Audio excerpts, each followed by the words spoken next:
자, 우리가 지금까지 공부를 하는 과정에 자, 중점을 두고 초점을 두고 공부했었던 부분이 이 언어와 매체 중에서 언어에 해당되는 문법 공부하고 자, 그 이와 더불어서 우리가 문학 중에서 그나마 전문을 다 볼 수 있는 시가문학, 자, 현대시나 고전시가를 중심으로 해서 시가문학에 초점을 잡고 우리가 공부를 해왔었는데 자, 얼마 전에 6월달 모의평가가 치러졌고 자, 그래서 지난 시간에는 우리가 한 작품씩 그렇게 적용하고 분석하고 열심히 연습해왔었던 그런 과정들이 실전 시험에서 우리가 어떻게 적용돼야 됐는지 자, 어떤 단계와 과정을 거쳐서 정답이 도출됐어야 되는지 자, 이걸 너희들이 보고 좀 도움이 됐으면 좋겠어서 해설 강의를 했었는데 자, 오늘도 같은 맥락에서 언어와 매체 중에서 언어에 해당되는 5문제 자, 이와 관련된 해설 강의를 할 테니까 자, 이 해설 강의를 통해서 너희들이 어떤 부분에서 좀 부족함이 있었는지 자, 그리고 남아있는 시간 동안 또 앞으로 공부를 할 때 어떻게 방향을 잡고 어떤 부분에 관련돼서 초점을 더 잡고 공부를 해야 되는지 자, 그와 관련된 너희들이 답을 찾을 수 있는 강의가 됐으면 좋겠어. 자, 지금까지는 내가 수업을 하는 과정에서 자, 일정 부분에 관련된 내용학습이 마무리가 되고 나면 자, 그와 관련된 기출문제를 풀면서 자, 내용학습에 관련된 걸 계속 언급하면서 선택지에서 왜 맞았는지 왜 틀렸는지 이렇게 세세하게 문제풀이를 했었는데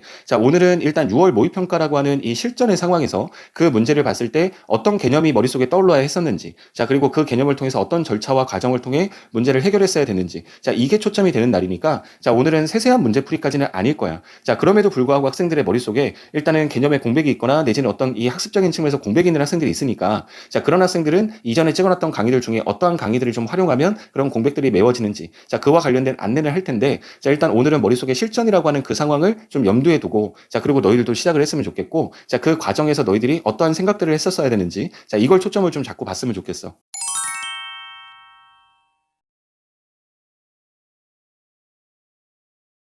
자, 그러면 35, 36번부터 문제풀이를 한번 시작해 볼게. 자, 우리가 이 35, 36번 문제는 전형적으로 제시문 하나에 두 문제가 딸려있는 지문형 문제거든. 자, 근데 평가원에서 지문형 문제를 출제하는 어떤 양상들을 잘 살펴보면 자, 크게 두 가지의 출제 패턴이 있어. 자, 하나는 제시문에 나와 있는 내용을 바탕으로 내용일치 문제를 하나 만들고 자, 그다음에 적용하는 문제를 하나 만들어서 내용일치 문제 하나, 적용 문제 하나. 자, 이렇게 두 문항을 만드는 어떤 출제 패턴이 있고 자, 또 하나는 두 문제를 다 적용 문제로 만드는 건데 자, 이번에 출제됐던 6월 모의평가를 중심으로 그러면 두 개의 출제 패턴 중에 어떻게 되어 있나 봤더니 35번 문제는 기억과 니은을 모두 만족하는 용언의 짝을 찾아라라고 하는 시험 문제였기 때문에 자, 이 문제는 보기에 나와 있는 이 제시문에 나와 있는 조건을 바탕으로 적용을 하는 문제였었고 자, 36번 문제도 보면 A를 바탕으로 제시문에 나와 있는 A를 바탕으로 보기에 A, B, C, D의 밑줄 친 부분을 이해한 내용으로서의 적절성을 묻고 있기 때문에 자, 36번 문제 역시도 적용하는 문제였어. 자, 그러면 요번에 6월달 모의평가 문제는 두 문제가 다 적용 문제로 출제가 됐었던 건데 자, 이렇게 했을 때 우리는 어떠한 이익을 얻을 수 있냐면 자, 우리가 내용 학습이 잘 되어 있고 개념 정립이 잘 되어 있는 학생들의 입장에서 보면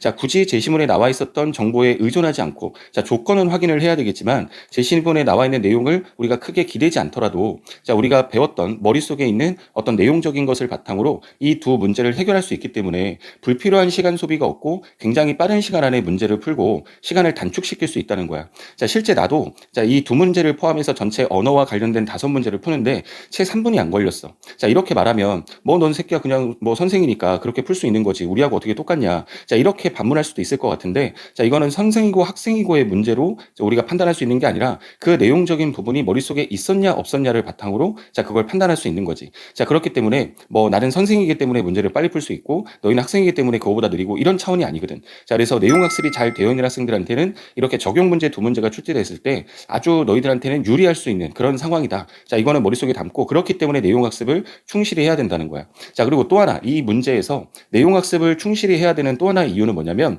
자, 우리가 문제를 풀기 위해서 아주 친절한 정보를 제시문에 담아주면 좋은데 자, 이번에 시험을 치렀던 학생들은 잘 알겠지만 이 제시문 안에는 한글 맞춤법 15항과 18항과 관련해서 자, 이 불규칙 활용과 관련된 자, 지금 너희가 보고 있겠지만 기억과 니은이 불규칙적으로 활용하는 용언이고 그 활용 양상이 동일하다. 자, 우리가 이런 조건들이 있는데 이 조건과 관련해서는 구체적인 설명 자체를 하지 않아. 자, 사전과 관련해서 활용 정보들 자, 이런 것들에 대한 어떤 정보는 좋지만 여기에 나와 있는 불규칙 활용이라고 하는 게 어떠한 개념이고 불규칙 활용을 이해하기 위해서 우리가 어떠한 내용적인 것을 알고 있어야 되는지는 이 제시문 안에 담고 있지 않거든. 그러니까 지식적인 측면이 없으면 35번 문제 같은 경우는 문제를 풀어낼 수가 없는 거야. 자, 그렇기 때문에 실제 35번 문제가 자, 정답률이 50%밖에 안 됐어. 그럼 반은 맞고 반은 틀렸다는 얘긴데 자, 찍어서 맞은 학생들까지 포함하면 정말로 알고 맞은 학생들의 수는 그거보다 더 적다는 얘기지. 자, 그래서 내용 학습이 정확하게 되지 않은 상태에서는 너희들 아이들한테 시간을 아무리 많이 줘도 자, 문제를 해결할 수 없는 자, 그런 어떤 난감한 상황이 벌어지기 때문에 내용학습에 관련된 것들을 충실히 공부해두는 게 앞으로 남아있는 시험을 대비하기 위해서 굉장히 중요하다.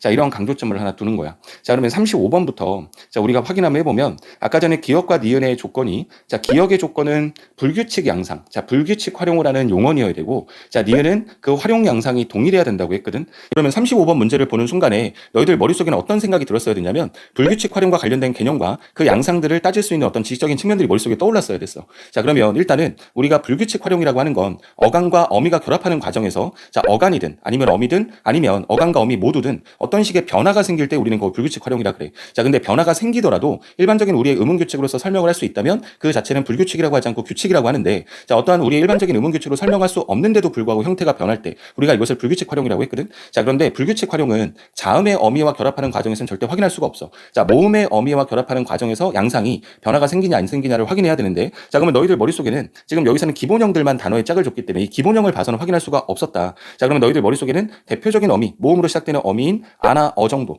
자, 요거를 머릿속에 잡아보고 자, 이 어간에다가 이 어미를 붙여봤을 때 형태가 변하냐 안 변하냐. 자, 우리가 규칙 활용이라면 더 이상 따질 이유도 없는 거고 자, 불규칙 활용이라면 두 단어의 양상이 동일하냐. 자, 이렇게 우리가 확인을 하면 되겠지. 자, 그럼 1번부터 확인해 보면 자, 구르다와 잠그다가 돼 있는데 자, 구르다 같은 경우는 어간의 구르에다가 자, 어미 어를 붙이면 자, 형태 변화 없이 구르어가 되지 않고 어떻게 되냐면 활용 양상이 굴러가 돼. 자, 그러면 이 자체는 어간의 형태가 변한 거거든. 자, 구르가 굴, 리을로 형태가 변한 거야. 우리가 이걸 르 불규칙이라고 하거든. 자, 그럼 르 불규칙이니까 불규칙 양상을 하는 용언이 맞아. 자, 그 다음에 오른쪽에 보면 잠그다 같은 경우는 잠그라는 어간에다가 아라고 하는 모음을 붙였더니 잠그아가 되지 않고 잠가가 돼. 자, 그러면 우리가 활용 양상을 보니까 지금 둘 다 형태가 바뀌었거든. 자, 그런데 오른쪽에 있는 잠그다 같은 경우는 의가 탈락을 한 건데 자, 이 의라고 하는 모음은 의문론적인 환경에서 언제 어느 때나 항상 늘 탈락을 해. 자, 그렇기 때문에 이건 우리의 일반적인 의문규칙으로 설명할 수 있기 때문에 이 자체는 불규칙 활용이라고 하지 않고 규칙 활용이라 그래. 자, 그러면 잠그다라고 하는 이 단어 자체가 규칙 활용이기 때문에 기억의 조건조차도 이거 성립이 되지 않는 거야. 자, 그러면 기억과 관련해서도 우리가 이미 조건 성립이 안 되기 때문에 1번은 정답이 될 수가 없겠지. 자, 2번은 흐르다에 자, 흐르라는 어간에다가 어를 붙여보면 자, 흐르어가 되지 않고 이 단어의 형태가 흘러가 돼. 자, 아까 위에 나와 있는 굴러처럼 흐르가 흘리을로 바뀌는 거지. 우리가 요것도 르 불규칙이거든. 자, 근데 푸르다 같은 경우는 자, 푸르라고 하는 어간에다가 어를 붙이면 푸르어가 되지 않고 뭐가 되냐면 푸르러가 돼. 자, 그러면 우리가 어간의 모습은 그대로 푸르라고 하는 어간의 모습은 그대로 있는데 어미인 어가 러로 바뀌었는데 우리가 이것은 일반적인 우리의 의문규칙으로 설명을 할 수가 없는 거야. 자, 그러면 두 단어가 다 일단은 불규칙 활용이라고 하는 기억의 조건은 맞아. 자, 그런데 두 단어의 활용 양상이 똑같냐 봤더니 앞에 있는 흐르다는 자, 르 불규칙의 어떤 단어였거든. 자, 근데 뒤에 나와 있는 푸르다 같은 경우는 러 불규칙의 단어야. 자, 그러니까 일단 불규칙 활용이라는 측면은 동일하나 일단 두 단어의 활용 양상 자체가 동일하지 않기 때문에 니은의 조건을 충족시키지 못했고 그래서 2번은 정답이 될 수 없는 거지. 자, 3번을 보면 뒤집다 껴입다가 나왔는데 자, 뒤집다 같은 경우는 뒤집이라고 하는 어간에다가 자, 어라고 하는 어미를 갖다 붙이면 그냥 말 그대로 뒤집어가 돼. 자, 그러면 형태 변화가 없잖아. 형태 변화가 없다라고 하는 건 규칙 활용이라는 얘기거든. 그러면 규칙 활용이라는 얘기는 기억의 조건이 성립이 안 된다는 얘기지. 자, 그럼 껴입다 판단할 필요도 없이 실전에서는 그냥 넘어갔었어야 되는 거야. 자, 그 다음에 4번을 보면 자, 붙잡다 같은 경우도 붙잡이라는 어간에다가 어미 아를 붙여보면 자, 활용 형태가 그대로 붙잡아가 돼. 자, 그러면 이것은 어간도 어미도 아무런 변화가 없잖아. 그러면 아무런 변화가 없기 때문에 이 자체도 규칙 활용이지. 그러면 규칙 활용이기 때문에 기억 조건이 성립이 안 되고 4번은 정답이 될 수 없는 거야. 자, 그러면 정답다라고 하는 단어 자체도 실전에서 시간 아깝게 따질 이유가 없었던 거지. 자, 그러면 정답이 5번일 건데, 자, 5번 같은 경우는, 자, 캐묻다라고 하는 캐묻이라는 어간에, 자, 여기에 어라고 하는 어미를 붙이면, 이 활용 양상이 어떻게 되냐면, 캐물어가 돼. 자, 그러면 일단은 어간과 어미가 결합하는 과정에서 어간의 받침 디귿이 이렇게 리을로 교체가 됐어. 자, 바뀌었다는 얘기지. 자, 그런데 이 엿듣다 같은 경우도 보면, 자, 엿드시라고 하는 어간에 여기에 어를 붙여봤더니, 자, 활용 양상이 어떻게 되냐면, 엿들어가 돼. 자, 그러면 이것도 어간의 받침 디귿이 그대로 리을로 바뀌었으니까 자, 두 단어를 보면 두 단어가 일단 어간의 형태가 바뀐다라고 하는 불규칙 활용을 하고 있고 자, 그러면서 활용 양상도 따져보니까 어간의 받침 디귿이 리을로 바뀐다. 자, 그렇기 때문에 이것을 우리가 묶어서 디귿 불규칙이라고 하는데 자, 디귿 불규칙이라고 하는 동일한 활용 양상을 가진 단어다. 자, 그렇기 때문에 정답은 5번이라고 봐야 되겠네. 자, 36번 문제를 보면 A를 바탕으로 보기에 A, B, C, D의 밑줄친 부분을 이해한 내용으로 적절하지 않은 걸 따져라 그랬어. 자, 제시문에 나와 있는 A라고 하는 부분을 바탕으로 해서 자, 이것의 적절성을 따지는 거니까 자, A와 관련된 정보를 우리가 확인해 봐야 될 것 같아. 자, 제시문의 A 부분만 잠깐 보면 자, 한편 용언이 활용을 할 때 음음 변동이 나타나기도 하는데 자, 음음 변동이라고 하는 것 자체는 우리가 발음할 때 특정 음운이 다른 음운으로 바뀌는 과정에서 발음이 달라지는 걸 음운의 변동이라 그래. 자, 근데 이 음운의 변동이 나타날 경우에 음운 변동의 결과가 활용형의 표기에 반영되기도 한대. 자, 그러면 반영되기도 한다고 했으니까 반영이 되는 단어도 있고 안 되는 단어도 있다는 얘기가 되겠지. 자, 우리가 발음이 표기에 반영되기도 하고 아니기도 한가 봐. 자, 예를 들어주는데 자다의 활용 정보에는 잔이처럼 이런 활용 정보들이 제시가 돼 있어. 자, 그때 활용형인 자를 보면 자, 자다라고 하는 어간의 자에 어미 아가 붙은 거야. 자, 우리가 자라고 하는 게 어간만 놓여져 있지 않을 거 아니야. 우리가 동사나 형용사, 우리 용언 같은 경우는 항상 어간에 어미가 붙어 있어야 되니까 자라고 하는 게 어간만 나왔다 이렇게 판단해서는 안 되겠지. 자, 어미와 같이 결합이 돼서 나타난 형태가 자란 얘긴데, 자, 어간은 자고 어미가 아였던 거야. 자, 그런데 너희가 눈으로 보듯이 어간의 자에도 아라고 하는 모음이 있고 어미의 아도 그대로가 아기 때문에 아라고 하는 모음 두 개가 중첩된 거지. 자, 그래서 동일한 모음 중에서 하나를 탈락이 일어난 거야. 자, 그래서 형태가 자라고 하는 것을 형태로 드러나는 거지. 우리가 항상 자다에 아서를 붙이면 자아서라고 하지 않잖아. 너희가 발음할 때 일반적인 발음은 자서지. 그러니까 우리가 일반적으로 흔하게 발음을 할 때 탈락을 일으키고 난 다음에 발음을 한다는 거야. 자, 근데 그 발음하는 양상이 표기에 그대로 반영이 돼 있다는 얘기지. 자, 그래서 표기에 반영된 사례로서 자라고 하는 활용형을 설명해 줬어. 자, 그리고 나서 이와는 달리라고 했으니까 차이점을 얘기하는 건데, 자, 좋다 같은 경우는 조와 좋으니가 활용 정보에 제시가 되는데, 자, 너희가 봐봐. 여기 지금 발음을 보면 히읗 발음이 없거든. 자, 근데 표기를 보면 지금 히읗이 그대로 받침에 표기가 돼 있잖아. 자, 이는 음운의 변동의 결과가 표기에 자, 반영되지 않은 것이야. 자, 우리가 표기로서는 히읗이 있지만 발음을 하는 양상에서는 히읗을 발음하지 않아. 자, 우리 아까 전에 자처럼 발음하려면 받침에 히읗을 쓰면 안 되는 거거든. 근데 발음이 되지 않음에도 불구하고 표기로서는 그대로 들어가 있기 때문에 우리의 음운의 변동 결과 자체가 표기에 반영되지 않은 예다. 자, 이렇게 예시를 통해 보여준 거야. 자, 즉 활용 정보에 나타나는 활용형 자와 조와의 표기는 자, 한글 맞춤법의 원리에 따른 것임을 확인할 수 있다. 자, 이렇게 나왔거든. 자, 그럼 이 내용을 바탕으로 자, 36번 문제 보기의 사례로 적용해 보라는 거야. 자, 그러면 36번 문제를 적용을 한번 해보면, 자, A를 바탕으로 적용하라고 했으니까, 자, 우리가 보기에 5개 자료가 나왔어. A부터 E까지 5개 자료가 나왔는데, 자, 그러면 우리가 가장 중요한 이 문제를 볼 때 머릿속에 떠올렸어야 하는 생각은 우리가 발음을 해보고 그 발음과 표기가 동일하냐 동일하지 않느냐. 자, 그것을 머릿속에 일단은 구체적으로 따져야 되겠지.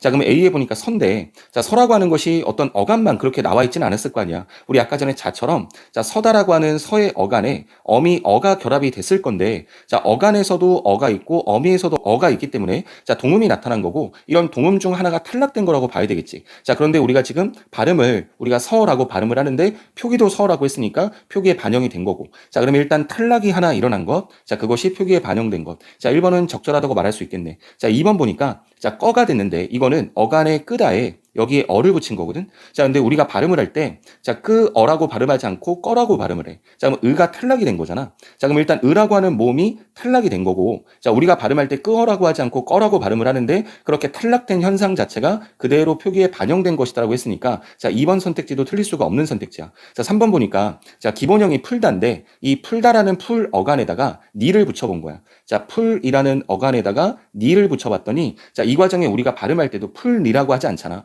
푼이라고 하지. 자, 발음과 표기가 그대로인데 그럼 반영이 된 거겠지. 근데 이 과정에 따져보니까 받침에 있던 리을이 탈락을 한 거야. 그 탈락된 형태가 표기에 반영된 거고. 자, 그러면 3번도 적절한 선택지가 되겠지.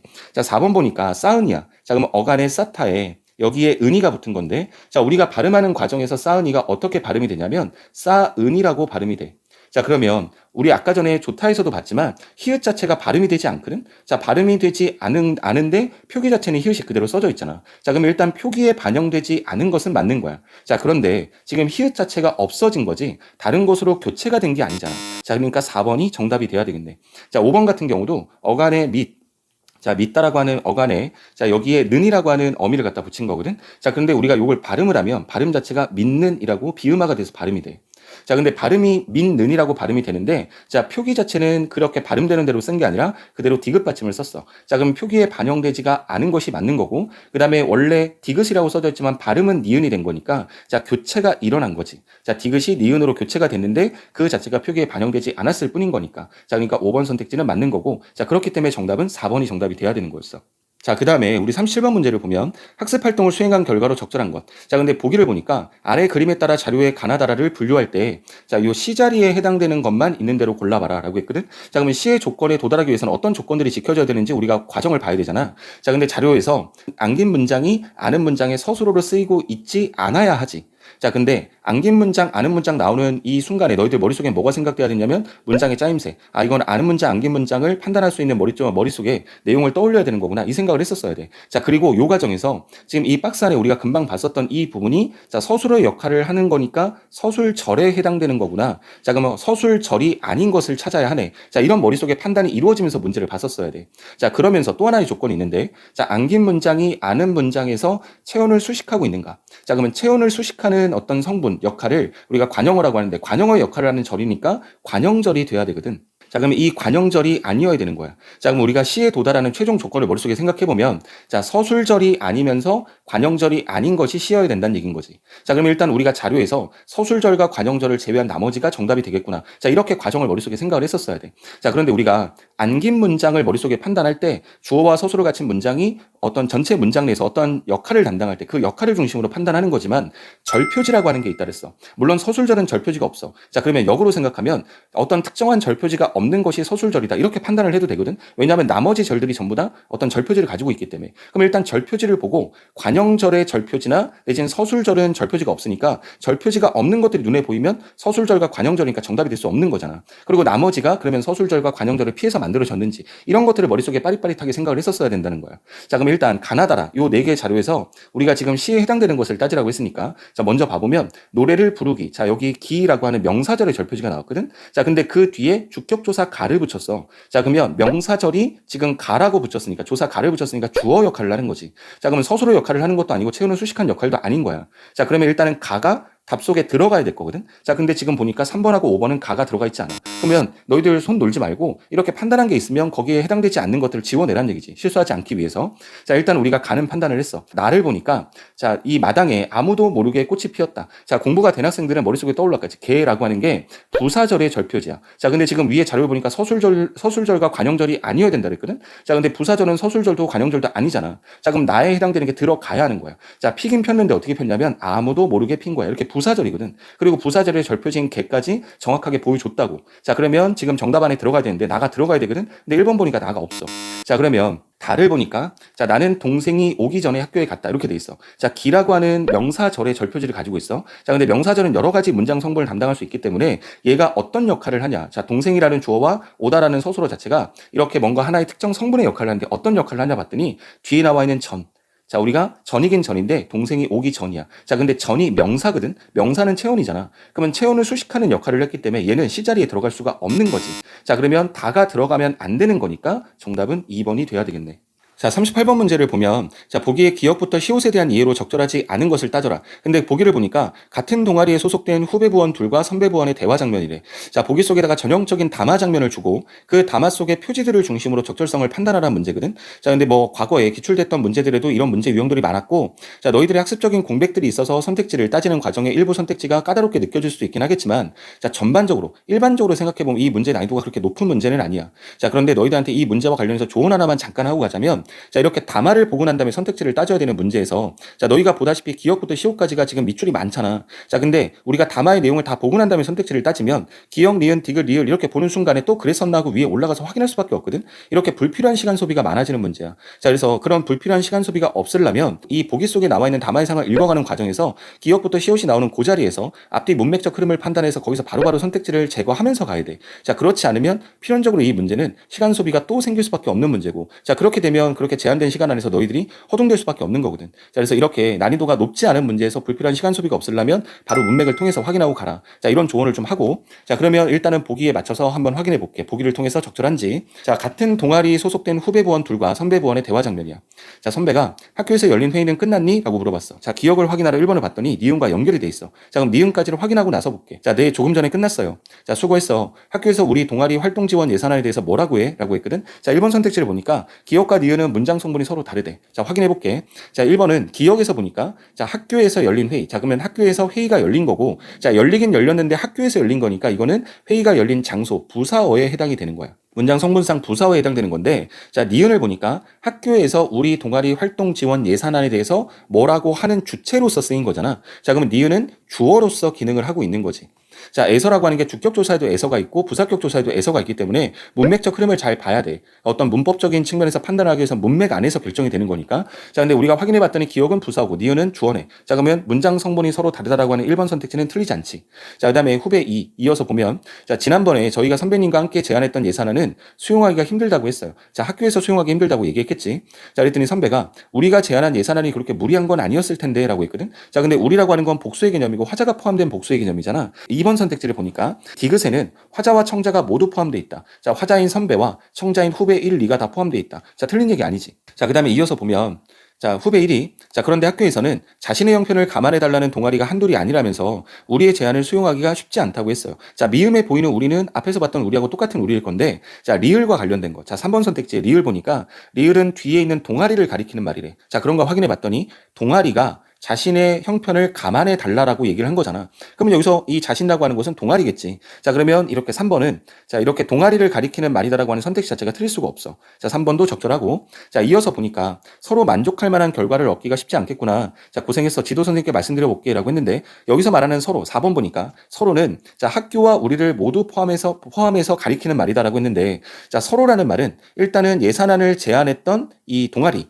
그 다음에 그 예산안을 수용하기가 힘들다고 말했었던 학교. 자, 이것들이 전부 다 포함되어 있어야 되는 거잖아. 자, 그렇게 본다면 서로라는 말은 그 둘을 포함한 관계. 자, 그러니까 4번 선택지도 틀릴 수가 없지. 자, 그럼 정답은 5번일 건데, 자, 그랬더니 후배 2가 뭐랬냐면, 네, 그럼 저희도 그렇게 알고 있을게요. 라고 했어. 자, 이렇게 말하는 사람은 후배고, 자, 청자는 선배인데, 지금 선택지는 뭐라고 돼 있냐면, 시옷은, 저희라고 하는 시옷은 화자가 청자와 자신을 모두 낮추는. 자, 근데 자신을 낮춘 건 맞지만 청자인 선배를 낮추는 건 아닌 거잖아. 자, 그러면 여기서 말하는 자신이라고 하는 것과 지금 여기서 후배가 1과 2가 있었잖아. 자, 후배가 2명이 있었으니까 그 2명의 후배 전체를 아우르는 그런 낮춤 편이다. 자, 이렇게 본다면 정답이 5번이 돼야 되겠네. 마지막 39번 문제인데 자, 보기를 바탕으로 할 때 기억부터 디귿에 해당되는 단어가 사용된 예로 적절한 것을 따져라라고 돼 있어.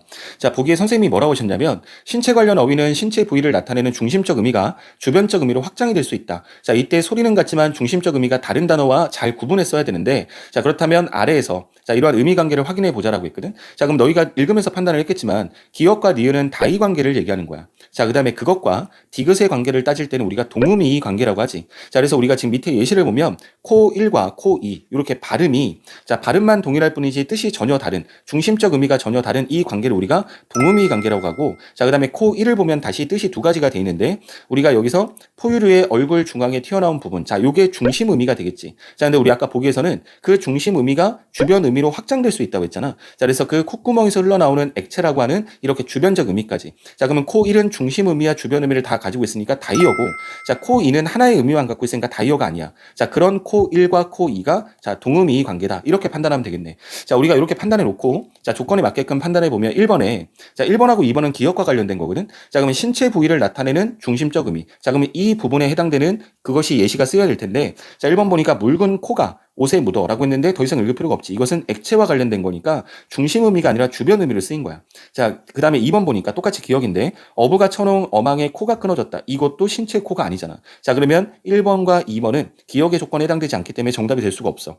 자, 그 다음에 니은의 조건에 해당되는 3, 4번을 볼 건데 이제는 주변 의미. 자, 그럼 주변 의미라고 하는 건 요 액체, 콧구멍에서 흘러나오는 액체밖에 없거든. 자, 그러면 이것과 관련된 조건이 아니면 다 틀린 건데 자, 지금 3번에 보니까 코끼리는 긴 코를 자, 여기서 말하는 코가 액체가 아니잖아. 정말 신체 코 코지. 자, 3번 정답 될 수 없지. 그 다음에 4번 보니까 동생이 갑자기 코를 다쳐서 이게 액체를 얘기하는 게 아니라 신체 코를 얘기하는 거잖아. 자, 그러니까 4번도 정답이 될 수 없으니까 5번이 정답일 거고 자, 5번은 디귿인데 지금 중심적 의미가 완전히 달라진 거라 했거든. 자, 우리 아까 전에 코를 중심으로 잡았으니까 자, 그것이 완전히 의미가 다른 자, 코 2의 이 의미로 쓰인 거니까 자, 중심적 의미가 완전히 달라졌다. 그래서 정답은 5번이 정답이 돼야 되겠네. 자, 이렇게 해서 우리 전체 5문제 풀이를 마무리했는데 자, 이번 6월달 모의평가 시험에서 하나의 특징점은 자, 우리가 중세국어라든가 근대국어 같은 국어 역사와 관련된 시험 문제 출제를 하지 않았어. 자, 근데 뭐 이번에 시험 문제 출제하지 않았다고 해서 앞으로 안 나온다 이렇게 단정할 수 있는 건 절대 아니고 자, 나는 그렇게 생각해. 우리가 항상 시험 문제는 5문제밖에 안 되는데 시험 문제를 출제하다 보니까 다양성 있게 시험 문제를 출제하기가 좀 어려웠던 거야. 늘 항상 고정적으로 출제하는 문제가 있기 때문에 자, 그래서 이번에는 이 중세국어 내지는 근대국어 관련된 국어 역사 문제 하나를 배제하고 이렇게 동음이어 다이어와 관련된 내지는 담화와 관련된 이런 부분들이 좀 들어가서 다양성 있게 시험 문제를 출제하기 위한 어떤 그런 의도가 아니었을까라는 생각은 좀 해보는데 자, 어찌되었든 간에 문법은 여러 영역에서 5문제 한정지어서 나오기 때문에 뭐가 나올지 모르는 거야. 자, 그렇기 때문에 너희들 머릿속에 항상 준비가 돼 있어야 될 거고, 자, 그런 점을 고려해서 앞으로 뭐 중소외고 공부 안 해도 된다 이런 생각은 하면 안 되는 거지.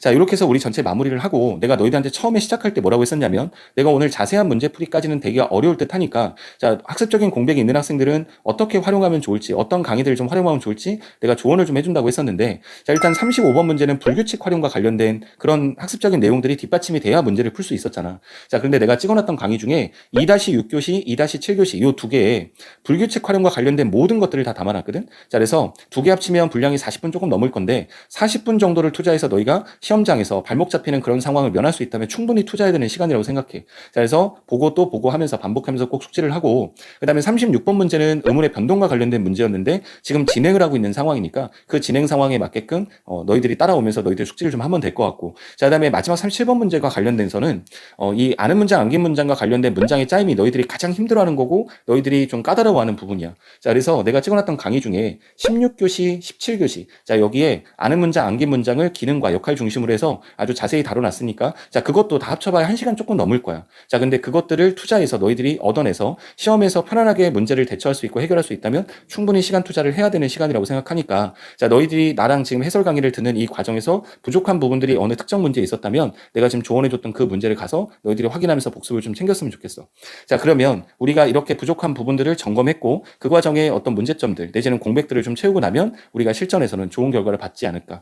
자, 이렇게 해서 오늘 전체 마무리를 할 거고, 자, 6월달 모의평가와 관련된 이 해설은 내가 처음에 의도하고 시작한 건 아니었는데, 자, 우리가 초점 잡고 공부했었던 과정들이 자, 실전에서 어떻게 적용돼야 되는지 보여주면 좋겠다고 생각하고, 자, 현대시 강의를 하나 찍었는데, 자, 현대시 강의부터 시작해서 언어까지 이렇게 오게 됐어. 자, 근데 생각을 좀 해보니까 6월달 모의평가 정도의 의의가 있는 시험이라면, 자, 그와 관련해서 또 너희들이 애로사항을 많이 느끼는 부분들이 또 있어. 자, 특히 비문학이 너희들한테 그렇고, 자, 문학 중에서도 뭐 이렇게 수월하게 이렇게 너희들이 다 판단할 수 있었던 게 아니고 애로사항이 있었던 지문들이 있었어서, 자, 생각을 좀 바꿔서 이번 주는 6월달 모의평가와 관련된 해설로 그냥 쭉 나갈 생각이야. 자, 그래서 우리가 지금까지 초점 잡고 공부했던 문법이나 내지는 고전시가 현대시 작품 분석했던 것은 다음 주부터 원래 자리로 돌아가서 그렇게 시작을 하는 걸로 할게. 그래서 이번 주에 내가 최대한 너희들한테 보여줄 수 있는, 그리고 너희들한테 도움될 수 있을 만한 강의를 찍어서 한 작품 한 작품씩 내지는 한 세트씩 이렇게 올려줄 테니까, 자, 그와 관련해서 너희들이 시험 봤던 것과 연관지어서 잘 점검점을 좀 만들면 좋을 것 같아.